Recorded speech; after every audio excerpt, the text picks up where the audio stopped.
30 जून 2026 ला कर्जमाफीचा निर्णय घेऊ असं आश्वासन सरकारने दिलं आणि लगेचच अजित पवारांनी शेतकऱ्यांवर भाष्य केले।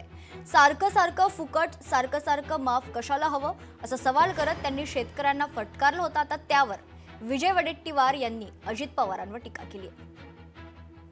काल कर्जमाफीच्या बद्दल त्याच्यात उगीचच कर्जमाफी सगळी होणार त्याच्या 30 जून 2026 त्यावेळेस आम्ही ते ठरवणार, कारण नवीन वर्ष सुरू झाल्यानंतर, कारण यंदा एकदम खूप मोठा भार पडलेला आहे सरकारवर।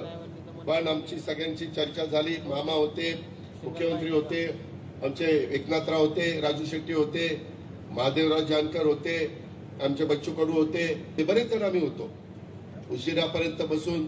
त्यामध्ये आम्ही आता जाहीरनाम्यात दिलेला असल्यामुळं, परंतु हे सारखं होणार नाही। पैसे आर्थिक शिस्त तुम्ही पण लावा। ही पद्धत खरं म्हणजे शेतकरी संकटात असताना असं असंवेदनशील बोलूच नाही।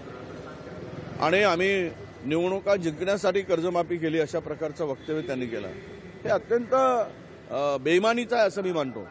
म्हणजे लोकांना तुम्ही मतं मिळवण्यासाठी बेईमानी करताय, खोटं बोलताय, खोटी आश्वासनं देताय आणि मतं घेताय, ही जनतेशी शेतकऱ्याशी केलेली बेईमानी आहे। आणि या बेईमानीचा बदला येणाऱ्या निवडणुकीमध्ये चुन के मतदार घेतील आणि यांची जागा, यांची अवकात यांना दाखवतील। लोकशाही मराठी ऐका, पहा, जागरूक रहा।